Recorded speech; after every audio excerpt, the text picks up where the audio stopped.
How's it going, ParaTruthers? Welcome to another episode of ParaTruth Reborn. This is a pre-recorded show on 107.7 FM New Orleans, 105.3 FM on the Gulf Coast, and United Public Radio Network. My name is Justin, and today we are going to be revisiting another ParaTruth Radio archive entitled, Look, God is Here, where we talked to Dr. Marni Foderaro about her spiritual transformative encounters. And we hope you enjoy. Today we have joining us Dr. Marni Hill Foderaro. She is an award-winning and celebrated author, speaker, and educator. She earned her doctorate in education from Northern Illinois University and completed a postdoctoral studies at Harvard during a very successful and rewarding 35-year career at a high school as a high school special education teacher, with 12 years as a university adjunct graduate school professor. Now, Marni's life was forever changed after experiencing numerous trauma-induced STEs, or what she calls spiritually transformative encounters. So without further ado, we're going to go to the line to talk to her just about that. Dr. Marni, thank you for joining us on ParaTruth Radio. We're so happy to have you with us. Oh, thank you so much for having me. It's great to talk about these things. It Absolutely. really is. We have so much fun talking to people who just have these experiences, and it's really rewarding for us, and it's just very it's educational. Not just for us, but for all of our listeners who are really interested in this type of stuff. Now, we're just going to jump right into it because you had experienced numerous trauma-inducing STEs, which you call spiritually transformative encounters. Now, we've talked to people in the past who've had similar encounters, but why don't you just give us a little detail of how it all kind of began? Yeah, sure. I was in a transition in my life, and I was definitely in a state of meditation and thankfulness and gratitude, really kind of just going deep into my soul. This out of the blue, at this garage sale I had, there were some experiences that were just otherworldly, and it turned out there were so many situations that I could not ignore it. I had to pay attention to what was going on. And even at the time, I wasn't analyzing it too much. I did a lot more research on this and trying to understand what I saw, what I felt, what I heard. So I did a lot of research afterwards that really validated that, I really did see what I saw and heard what I heard. And that other people have had these kind of transformative experiences, and STEs. It's a term that's coined by Dr. Yvonne Kaysen. She has an organization called Spiritual Awakenings International, which is really an offshoot of the IANS, which is the International Association for Near-Death Studies. So people that have actually flatlined and had these otherworldly experiences and come back to tell about it. I just didn't have to flatline. But it definitely was trauma induced because it was a real transition in my life. But it was so very clear. In fact, what I experienced was more clear than just what I experience on Earth every day. Mm-hmm. Okay. So you obviously wrote a book called God Came to My Garage Sale. In the description, you say it's fiction vignette of collection of spiritual miracles inspired by true events. So were you the atheist woman that you're talking about here? And yes, then you started having these experiences and it completely changed your mind, or did it just make you question things a little bit more? It's not immediately, but through the years afterwards, when I analyzed everything that I had experienced and did a lot of research into other people that have had these kind of experiences. Yes, I did switch from the questioning that there was something more to this earth than what I previously thought. Yes, I grew up atheist. As I was older, I did question. I wanted to understand, why the world is the way it is. Like, why do we experience what we do? And to me, it seemed like there had to be something more than what I was taught as a child, that you just live and die and there's no divine intervention of any kind. But, so yes, I am the atheist woman.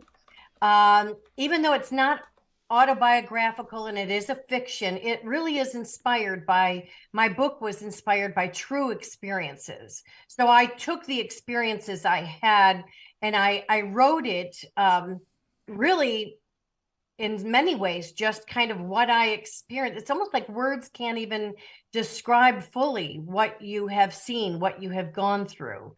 And so I did make it a fiction. But even though it is based on a lot of true encounters, and actually they all didn't happen at a weekend garage sale, even though in the book they do. That's part of the fiction part where I could kind of tie it all into, one event. I realized that prior to the garage sale, I had some experiences. I looked back earlier in my life and could, some things made more sense to me now. And then I certainly have had a number of experiences afterwards, because now I'm more in tune to it. I'm paying attention to the signs and synchronicities that I see. Okay. So I was actually the opposite. I was brought up in organized religion. I ended up becoming atheist or agnostic at one point in my life because I was going through a lot of different things and started really questioning, if there is a God, like how can we be suffering the way that we are? Right. And then it actually ended up coming back to religion, but I don't believe in organized religion anymore. Me either. So I do not attend church. I did, though, at one point, and I did see the value in that, and it introduced me to the Bible, and I got to learn about it. I love the community aspect of it, but I am not a fan of organized religion with all the hypocrisy and all the divide, and right. And that doesn't seem to be what God is all about. And so I consider myself as well very spiritual, a believer, but not needing to partake in man's organized religion. Okay. Yeah, exactly. And that, I think we're all in the same boat there, because I became a born again Christian in 2009, and I spent years at the church. Had made plenty of good friends there. And just kind of eventually drifted away after I moved to Virginia, and kind of drifted away after experiencing some downsides to the church. Yes. And then I started thinking about it. It's like, why, at least in the Christian church, why are there so many denominations? And why is it split like that? There should be one. And I started, thinking, and I've read cover to cover of the Holy Bible, and I started realizing there's really just, 3 or 4 base truths, the foundation that every single one of those denominations, for the most part, believe. And I started telling people when they ask, it's like, oh, I'm just a spiritual Christian, or at least I'm spiritually aware with the Christian foundation. Right. And they don't quite understand what that means. And it's hard to explain because people in organized religion, they tend to be hard-headed sometimes. They were taught a certain way, and they're kind of stuck in their ways, which is totally fine. As long as they believe those basic truths. But what I want to ask, since you were atheist, I'd imagine maybe you didn't. I don't know. Did you have a lot of base a lot of your facts on science? And if so, how was that transition then when you're thinking about, oh, there is something more out there? How was that battle within? I am someone that needs proof, and I'm a lifelong learner as an educator, and, gone on to, I'm always seeking out learning experiences. But I would say some of the people that wrote books and went on to talk about their spiritual experiences, many of the ones that were very convincing for me did have a scientific background to them.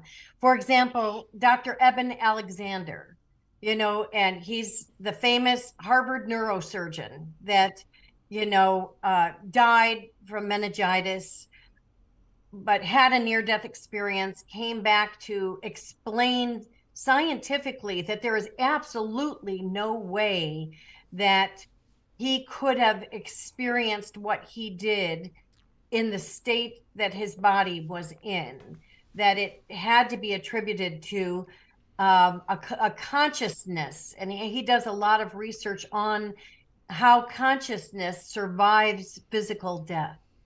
And so he was one of many that I really looked into, that could give me more proof, that could give me some evidence to make it make more sense. This happens to be another medical doctor, Dr. Marni Hill, who was an atheist before her near-death experience. She was in a kayaking accident. She was underwater for over 30 minutes. Her body was just, gone in many ways, blue, whatever. And what she experienced, and the fact that she could come back from that and completely change her viewpoint on that there's more to this earth, that when we physically die, we don't physically die, that there is a consciousness. And, it looks different for different people, yet there are so many similarities. So to answer your question, I think, I needed to search this out, and not just, I needed to validate what I went through too. And it took a while, and I hear that this is pretty common as well, that, it's not like immediately after that you want to start investigating this. It's almost like you have these experiences and you take it in, and it's almost like your mind, your heart, your soul, your body needs to kind of make sense of it before you can try to find the words to describe what you've gone through. Mm-hmm. So when you started having these STE experiences, obviously it wasn't an out-of-body experience. That's similar to what you're talking about, but not exactly. What exactly happened, I guess? Like, was it, and you don't have to talk about the trauma, but what happened with the STEs? Yeah. There were a lot of things, like one main, the first experience that I had that really got me thinking that there was something more. Well, I was looking back at my home at this garage sale, and a dragonfly circled me, and I thought that was pretty neat. And then there were 5, and I thought that's really unusual. But within minutes, there were 50 to almost 100 dragonflies circling me. Wow. Now, normally, as my earthly person, I would totally freak out at that, because I'm not into bugs or insects of any kind, and to be surrounded by them, that would not be comfortable for me.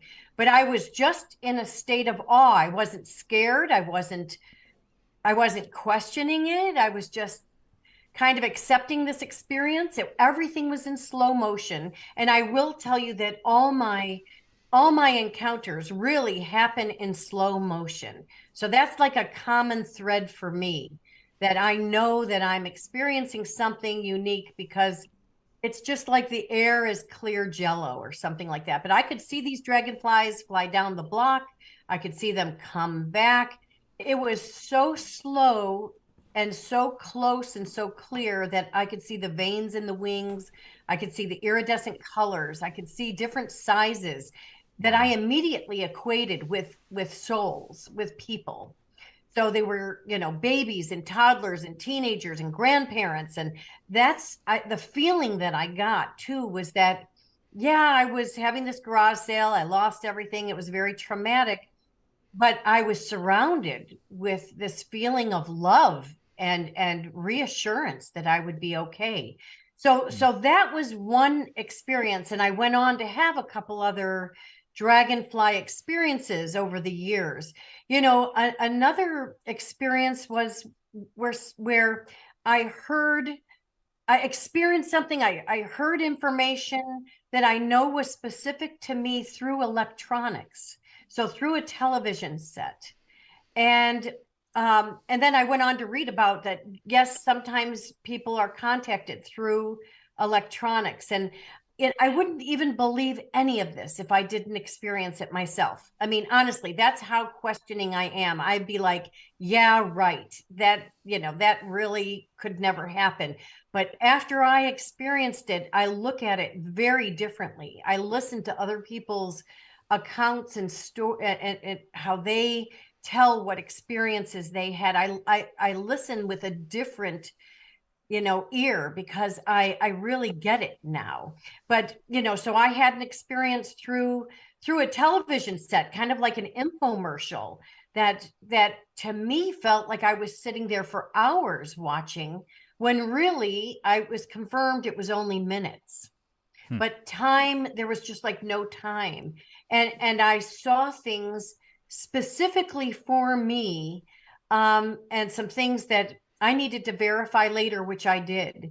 So that was pretty interesting, and I've had some experiences with lights flickering on and off, and you think, okay, well, you could justify that, or you could kind of make an excuse for that, but if it happens for extended periods of time and you can actually command it at a certain time, I was able to do that. Because, and it took a long time for me to finally realize, no, there's something more with the lights going on and off. It's not just, a short in the fuse or anything like that.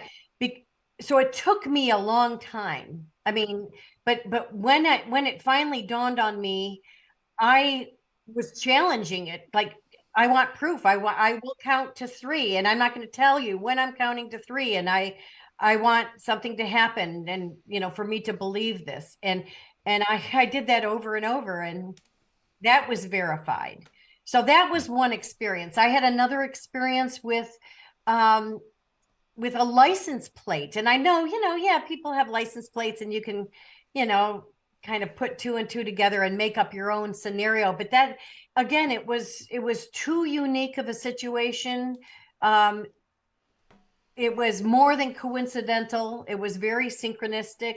And again, the experience was all in slow motion. So with this particular license plate that had a particular word that I, had just been kind of praying to this saint with this name, that experience also was in slow motion. If it wasn't, I would have been in the biggest car accident ever. But, because there's no way that car could have stopped and I could have stopped, but it was just all slow motion for me to see this license plate, to get a confirmation. So those are just some of the many experiences. And it's interesting because, it does seem like they can all be random or coincidental from someone on the outside, but when you're experiencing it yourself, it's completely different feeling. And I know Justin and I have both had similar feelings throughout the years.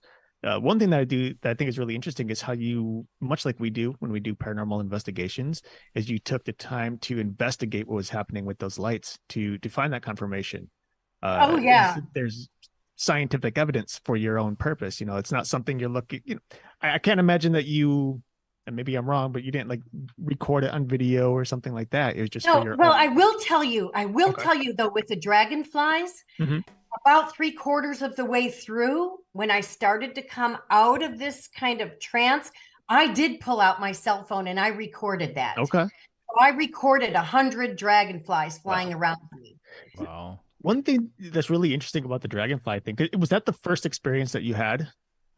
That's the first experience that I acknowledged that was very significant. Yeah. I don't think it was the first experience I had. Okay. But it was a pretty big one that was so clear in my mind, and that I got to videotape it for proof. Right. Yeah. Do you happen to know what the dragonfly represents in spirituality? I mean, that's Yeah. what I find so interesting about this, because that's the one that you acknowledge, and the dragonfly does represent that change or transformation or self-realization, even the understanding of a deeper meaning of life, and it's a common belief throughout so many cultures around the world. So that's really significant, in my opinion. I think that's right. just And I amazing. did do a lot of investigating with the dragonfly, and I did kind of an information dump in the first chapter of my book, God Came to My Garage Sale. And yes, it does. The dragonfly in many cultures does mean transformation. And I was going through the biggest transformation of my entire life, was happening at that time. Also, just on a more negative note with dragonflies, dragonflies also have been used to signify being silenced. So like if you saw that movie Silence of the Lambs, the visual image of that movie is of a face with a dragonfly over the mouth. Right. And so dragonflies at some point signified people or even children just silencing them, and that they need to keep the secret and stuff like that. And I was leaving a relationship after 27 years where I found out so many secrets that were kept.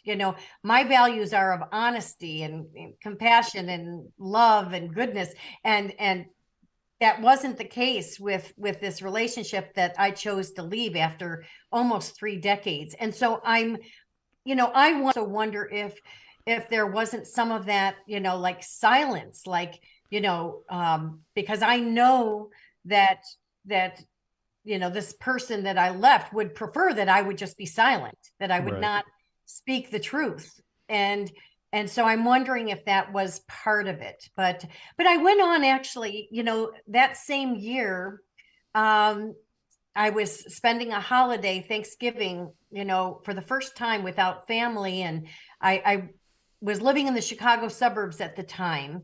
And I wanted to go snow skiing, and there were no runs out west really open at that time. And so I just did a road trip to Minnesota, and, just was having a whole new experience for a holiday. And I came across the Dancing Dragonfly Winery. And then I looked up, and talked to the people there of how did they come up with this name? What is this all about? And that person had pretty much the same experience I had, with slow motion in a transition time. Things could have been traumatic and negative, but they weren't. And the dragonflies came as kind of a support. Wow, that's pretty incredible. Yeah. So the one thing that you were talking about, it was your values. And I think what you described is what a lot of people believe God's values or his intentions are for humanity. So maybe that was his way of saying, now it's time for you to live with my values, my right. So that makes was really a lot interesting. of sense, because I really am, living true to my values, even though I have lost so much that, I wouldn't wish on anyone. The losses, it's just unfathomable. But at the same time, I'm filled with love, and I'm filled with gratitude and happiness. And I'm in a much better situation in so many ways now than I was living that life where I was staying true to my values, but I wasn't surrounding myself with people who resonated with those same values. So now I'm more discerning about who I let in my life, who I keep in my life, because of my values, and honesty and love being, the biggest values. Mm-hmm. Yeah, and it's scripturally speaking, it's God sometimes allows us to hit rock bottom so that we have nothing left but to look toward him for guidance. And it almost seems like that's kind of what happened here for you. I think of And I don't, it's different, I'm sure, but I think of like the story of Job, for example, where everything was stripped from him, and in the end, he still chose God, and then everything was gifted back to him in a multitude more Right. ways. Yeah. And that looks different for everybody. Sometimes it's material, sometimes it's spiritual, sometimes it's emotional. But it seems like, you're going through something good and continuing that journey. So that's Most wonderful. definitely. I am living such a beautiful life. And I'm filled with so much happiness and so much peace. And I've been able to kind of compartmentalize the losses and realize that some are just material and that's not significant. And some of the other losses that involve relationships, I've come to understand that I need to stay true to my values. And if someone is dishonest, someone betrays you, someone, does bad things, it's just not, I don't want anything to do with that. So as hard as it was to step away from some situations and people, in the big picture, it's really for the best. Mm-hmm. Absolutely. So here's a question for you, and it's something that I don't necessarily believe, but I can hear skeptics already saying, how can you differentiate, or how is it not just coincidence, these things that are happening to you? How can you differentiate between coincidence and messages or communication from the other side or higher power or stuff like that? Like, what is your explanation for that? That is a wonderful question. And that is what I have been asking since I started having experiences. Like, really, did this happen? Did I manifest it? Am I reading more into this than I should? I would say really analyzing the situations and just getting the proof that I need. For example, okay, so like hearing songs on the radio that are significant. Okay, but I was listening to, like, one time I was in the car and I was thinking of my late mother, and I was listening to a radio program that did not have music as part of the radio program. And the minute I thought about my mom, her favorite song came on. Like, I know her music. And I thought, well, this is really weird because this is like a news show, that doesn't have music. So I didn't think too much of it at first.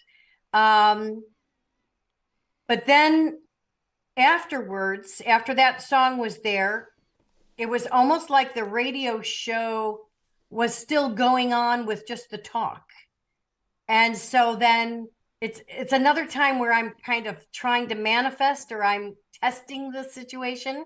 And I said, well, that was really weird. Wouldn't it be weird if this particular song came on? And sure enough, that song came on. That song, like not just one of the songs she likes, that one that I said I was kind of like testing the situation.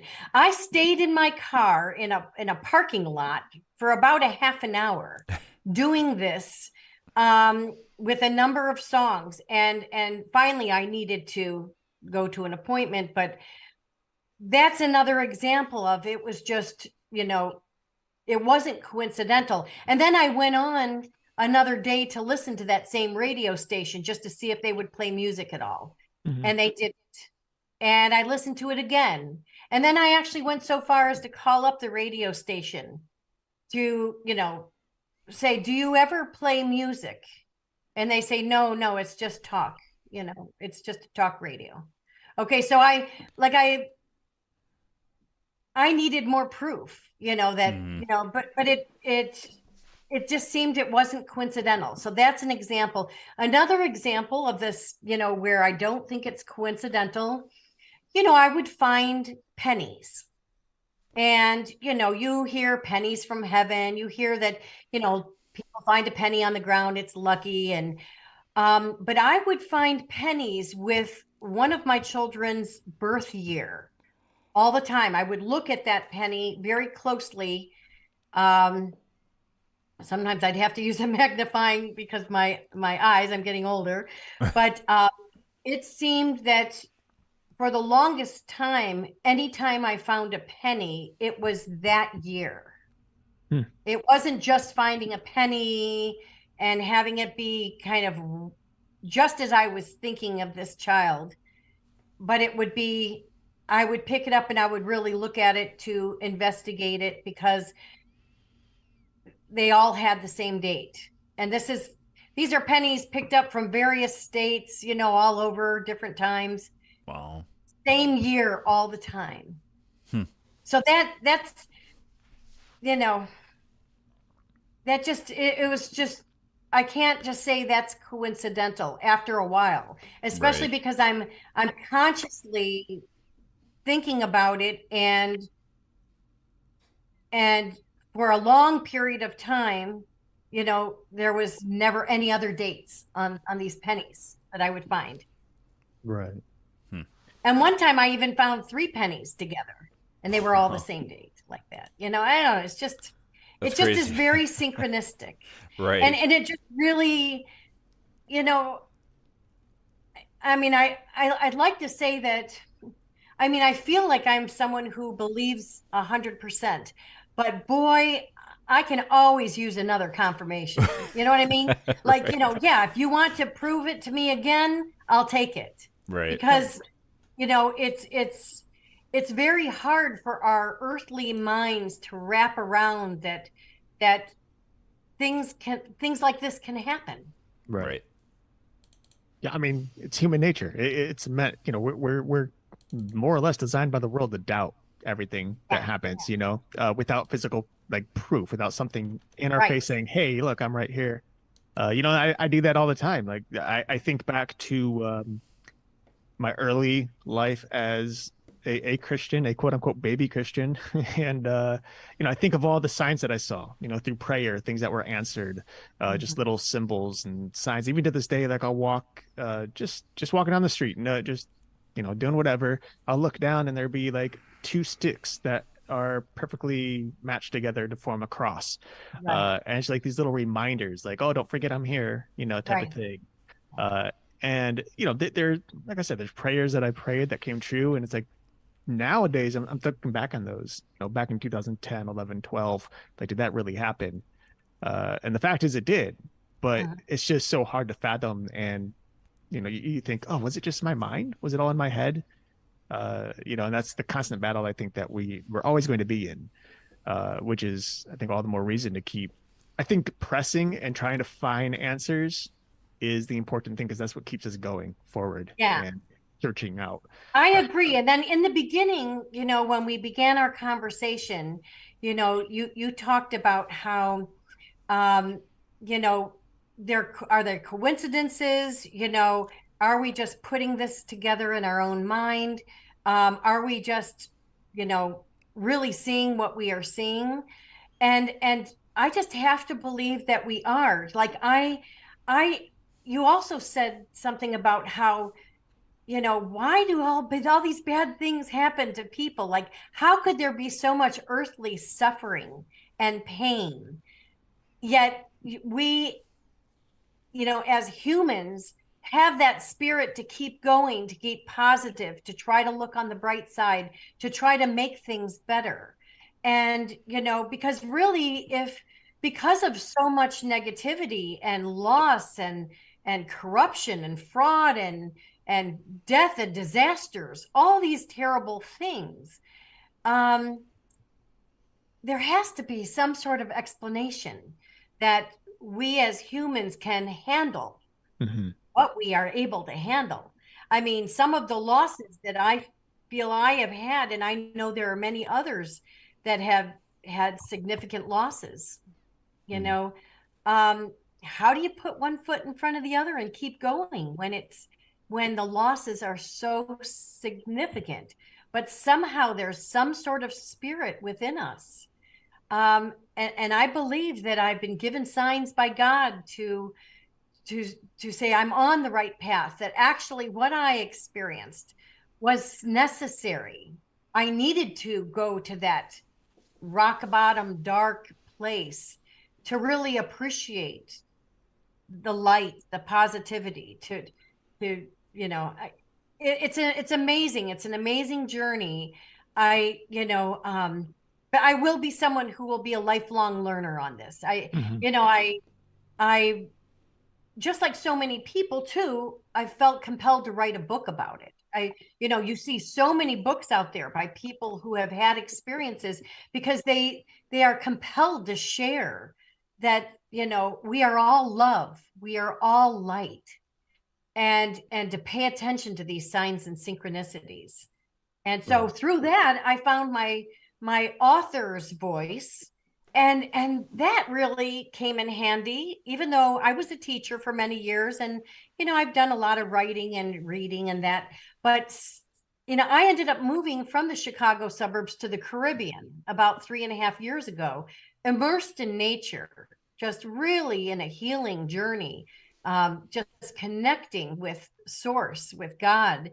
And I wrote, in a very short period of time, I wrote a 5-book series called True Deceit, False Love. And that addresses a lot of what I experienced with the family traumas and the parental alienation and that type of thing. While I was doing my research to try to understand all of that, it was like I was being given a gift to write these books in a way that would be healing and helpful to many other people that would find themselves in situations like this. So without these experiences, I don't think I would have, evolved into the author that I am now, where I found writing, not only was I able to write about the spiritual experiences, but I was able to through my own loss and surviving abusive situations or whatever, I was able to use what I kind of went through to heal and kind of move towards more self-actualization, I would say. Okay. So it's amazing to hear your story, because it is very similar to mine. I had a ex who was always telling me I'm so negative. I need to change my thinking on things. And I have felt for a long time alienated from my family. Maybe some of that is my own personal, some of it is theirs. Except for my co-host Eric, who is a cousin, and he's also my best friend, a brother. But after I had broke up with this person, or she broke up with me, whatever it was, I met my wife, and I've started seeing more and more that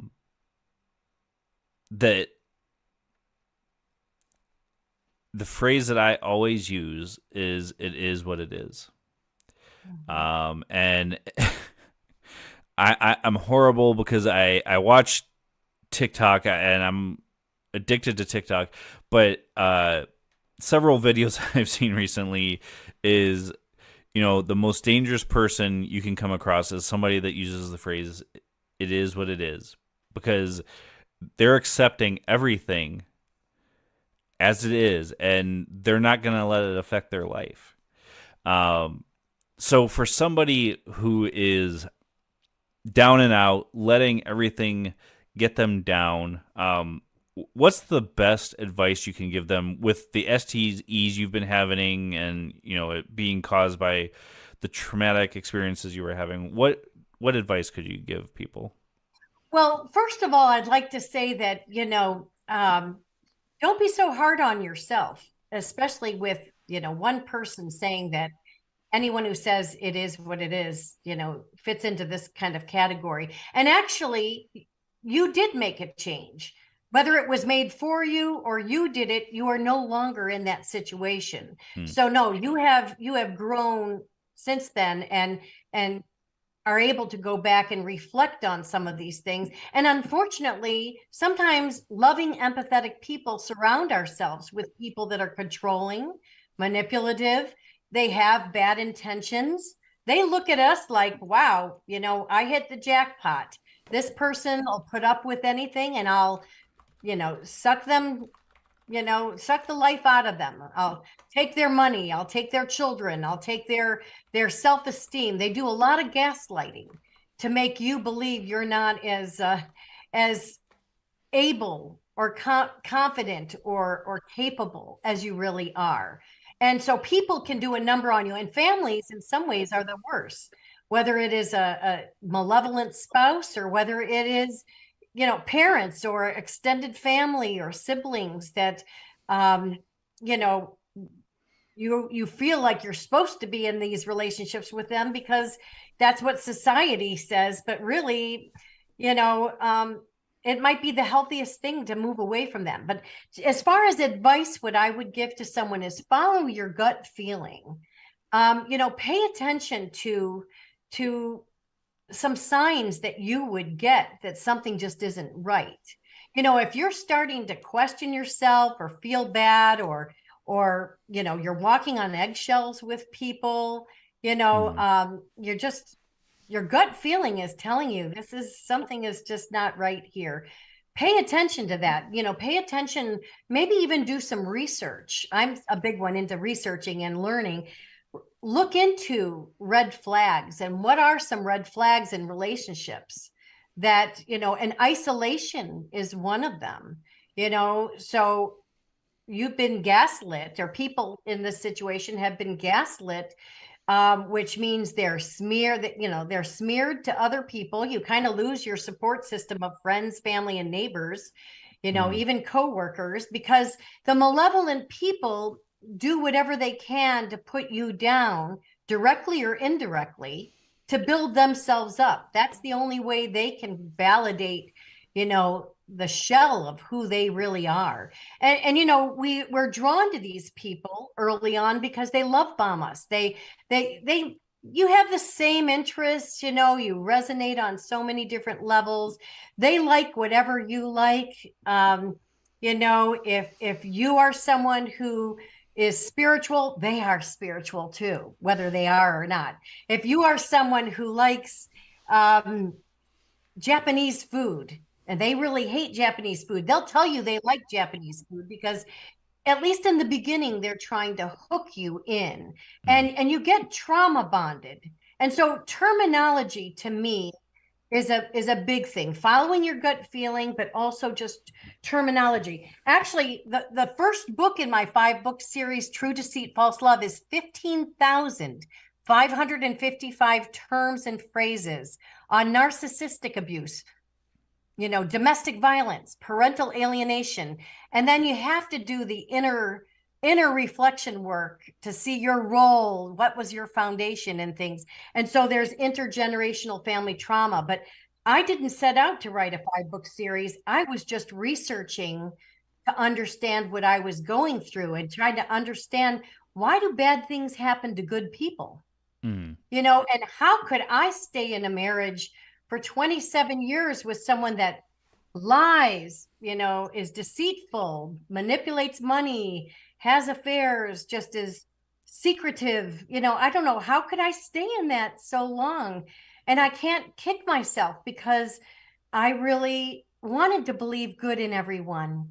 I wanted to, make excuses, and I wanted to say, well, it will get better. Or then when there's children involved, you don't want to jeopardize their safety and security. There's a lot of reasons why people stay in situations, but I believe that for someone who is really in a low point and trying to figure it out, first of all, kudos to you that you're even at that point where you're thinking, okay, I need to maybe do something here. Follow your gut feeling, learn about red flags in relationships with people at work or in your family or your social circle, and do that inner reflection work to find out, okay, why am I an overgiver? Why am I a people pleaser? Why don't I have strong boundaries to allow some of the things that have happened? And then you get to a phase where you want to sort of make some changes. And now there's a big difference between alienation and estrangement too. So estrangement, like let's say that you're choosing not to have a relationship with someone in your family or someone in your circle. That's different. Alienation is where someone else is poisoning the mind of someone else, brainwashing them with lies, with a false narrative. Estrangement is more thoughtful, actually, because you're choosing to step back from a situation because it's not healthy. Mm-hmm. But if I may just add on to that too, because I know you talked about looking inside of yourself, following your gut feeling, things like that. From someone who, myself in this case, who has constant anxiety, who's been through those relationships that are no good, it kind of builds this wall and this kind of fear that it's going to happen again, and you kind of distance yourself or allow yourself to see things that maybe aren't really there. I think there has to be a significant amount of logic and reason that ties into the gut feeling. And that could be something that maybe you can do on your own. But I think you also have to consider talking to someone really close to you who's a true friend or a family member to try to get their viewpoint and understand what's really happening. Because in some cases, what you might see is maybe, or what your gut feeling might be telling you, might just be anxiety or something else that's your own personal thing you have to work through.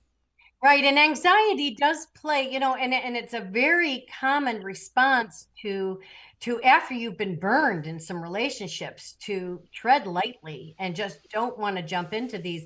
And that's not a bad thing. You're better off being alone than being in a relationship that is unhealthy, where your values aren't aligning and that type of thing. And so I think the anxiety, pay attention to that. And yes, I can see how, you might want to run it by someone else to see if you are really seeing the picture without projecting your own stress or your own history onto, a new situation.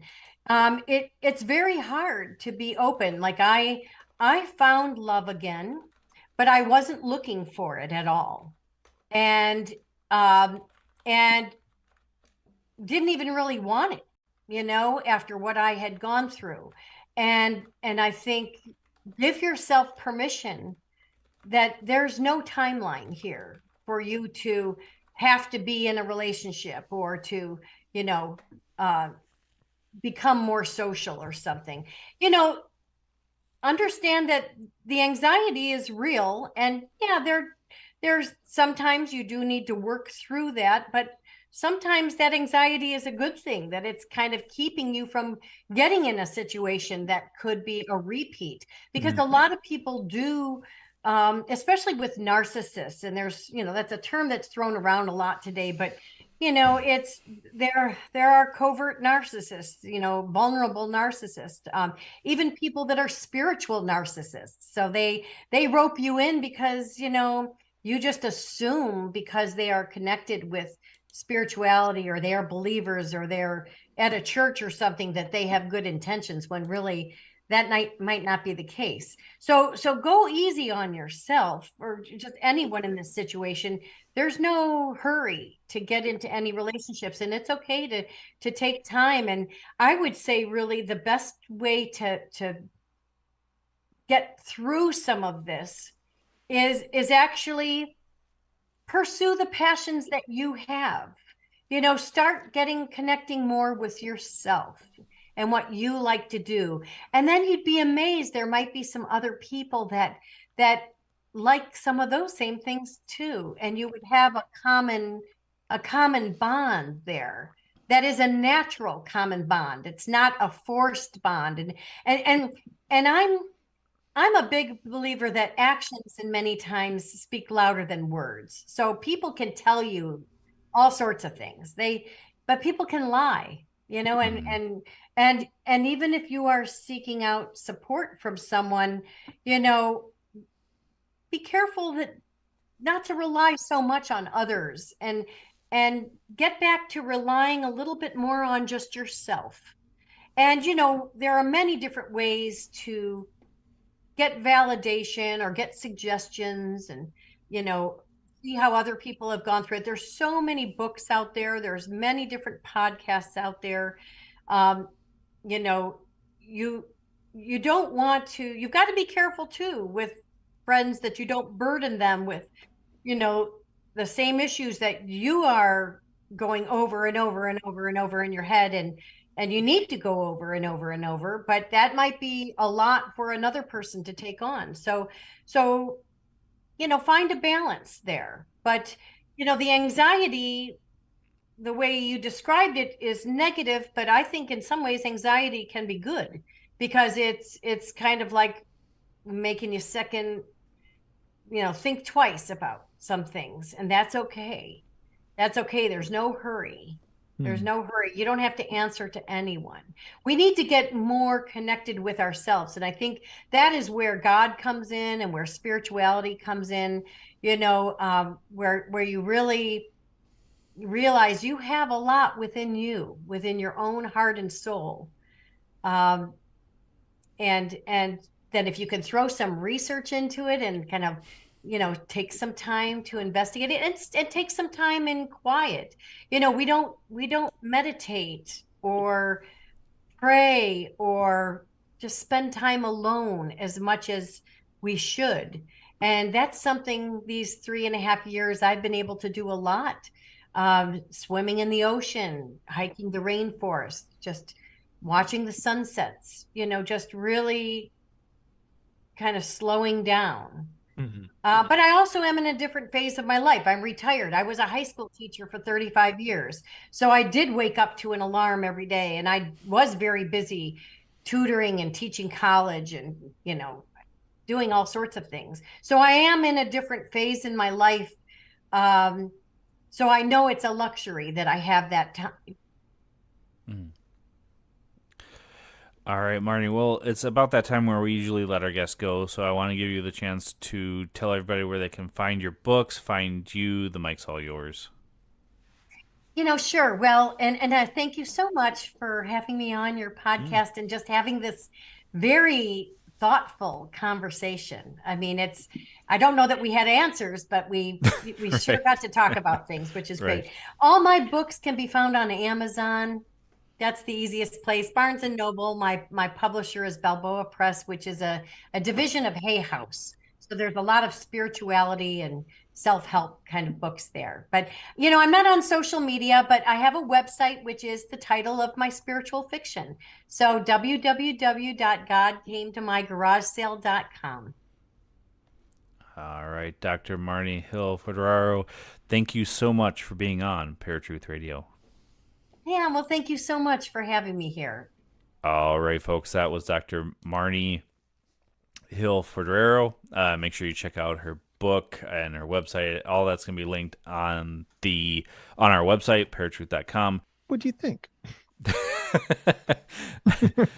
It's kind of hard to follow that entire conversation. I think we've both been through similar things in our lives that brought her to the understanding that she had or has now. But not hard. I know you said hard to follow, but it probably meant hard to follow up after that conversation. Well, yeah, to follow that entire interview, like to do the post show, it's hard to talk about. I mean, really, we could just cut it right here. She gave us a lot of food for thought. A lot of people want to believe that they're stuck in the situation that they're in. But it took her having these STE experiences, it sounds like, to really understand there's way more to the picture than what her original thinking was. And a lot of people do think that, and she is actually the first in a while that I had heard somebody say, you know, they were raised atheist. Not that there aren't those families out there that don't believe in organized religion or that there is an afterlife and stuff, but she's definitely the first guest I've talked to in a while that openly admitted she was brought up in a non-religious family or spiritual family, and did a complete 180, and now is a believer. Maybe not a firm believer, but she's a believer. Yeah, I mean, I use the word firm believer loosely because I've met people who are firm believers, but then you see when things get tough at times, and it's everyone goes through the hurt. But yeah, I think the hardest part about everything that was discussed, all the stuff that you and I have discussed over the last several months, probably several years, because it feels like an ongoing thing now. I, I think it's sometimes hard to follow certain advice when you're not seeing the other side yet, because the best we can do, like in this case, is see how somebody else's story is playing out, when we have these discussions. But your own story is in a particular place and you don't know what the end is yet. You don't know whether it's going to get better or worse. And for many people, I think they do see the negative side of it, which is difficult. Because like I said, the bad does speak louder than the good, which is unfortunate, but it's something that has been happening since the dawn of humanity, Right. And you see it in the textbooks, all the history books, not just religious texts, just all history books. There's just bad after bad after bad. I mean, look at the news networks, right? The whole reason I haven't, my father's been trying to get me to apply for work at the local news stations, because I have the degree in film. I refuse to, because I don't want to be part of that agenda, which constantly plays all the negative stories over and over. It's all about the murders and the rapes and the animal abuse and this and that. And I'm like, I don't want to be a part of that. Well, a friend of ours, Justin Fall, talked about how he had went to school specifically for being on radio and TV. And I think it was radio specifically. And he was told, okay, you can't say these things. You can't talk about these specific things. This is what you're going to be doing. And he walked away from all of that because he didn't believe that was the right thing to do. Well, and I have a friend, my friend Lewis, he works for the news and he doesn't enjoy it. Now he hasn't gone too deep into what it is, but I understand that it's a difficult situation. It's time consuming.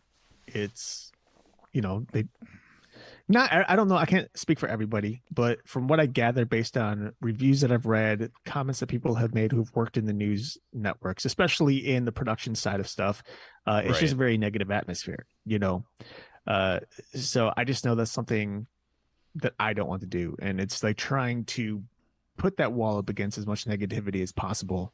And yet it still creeps its way in, Right. Well, and I think that's where you're going to benefit is yes, it would be a full-time income for you to be working for a news company or any type of TV company. But you're sticking to your values and what you believe, compared to those that, I hate to say it this way, sell out and go into the news or any other broadcast, and there are plenty that get lost in that too and just start believing what they're fed because it's their job. Right. All right, folks, I hope you enjoyed this episode where we talk to Dr. Marni Foderaro. Make sure you are sharing, and subscribing no matter where you listen. And stay tuned to all the great things going on with ParaTruth Reborn. Again, this was a pre-recorded show on 107.7 FM New Orleans, 105.3 FM on the Gulf Coast, and United Public Radio Network. Until next week, where you'll find us same time, same channel. My name is Justin. Talk to you guys later.